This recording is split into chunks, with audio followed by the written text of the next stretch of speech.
Hey, what do it, y'all? Swish Entertainment putting y'all on tune to all y'all favorite rappers and celebrities like, but first I need a little favor done for y'all. First, please like, comment, subscribe to this video, hit the notification bell as well. That'd be great, so shit channel put y'all on tune to this story. Now today we'll once again be talking about the anonymous woman going by the pseudonym of Jane Doe. This Jane Doe being involved in the lawsuit that she had filed against both Diddy and Jay-Z.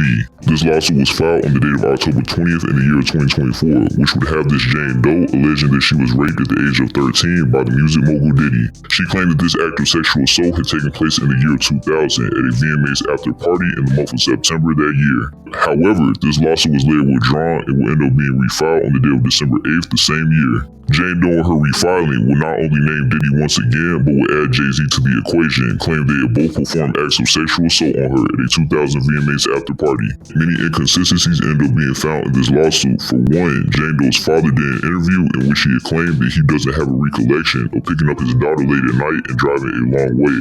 Jane Doe's father stated that he only remembers picking up his daughter at night for a short distance drive. Jane Doe claimed that she was rescued by her father following her having made the escape from a household in which the 2000 VMA's after party was held, in which Diddy and Jay-Z were in attendance. Jane Doe and her father's residence that they had lived at in the year 2000 is 5 hours away from New York City. As far as other inconsistencies, Jane Doe claimed that she had came across celebrities at the 2000 VMA's after party, which were the Madden brothers. However, a representative has spoken on the behalf of the Madden brothers, saying that they were not present at the 2000 VMA's after party, but instead on tour in the Midwest.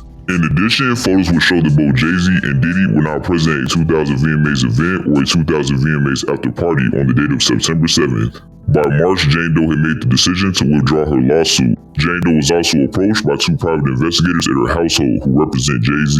During their questioning of her, she would end up revealing that her attorney Tony Buzbee had pressured her into filing a lawsuit against Jay-Z.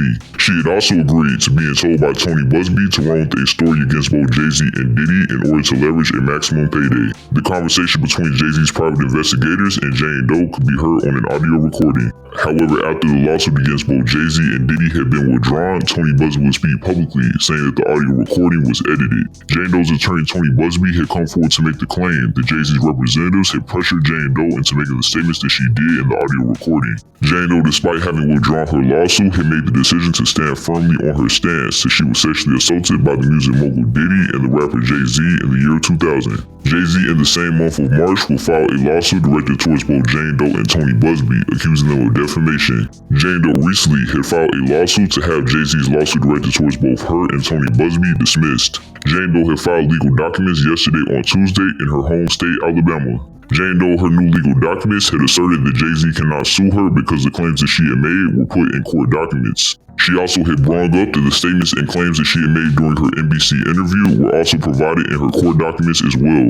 Jane Doe had also made the demand that Jay-Z's lawsuit that he had filed against both her and her representative be dismissed with prejudice, which would mean that it would never be able to be filed again.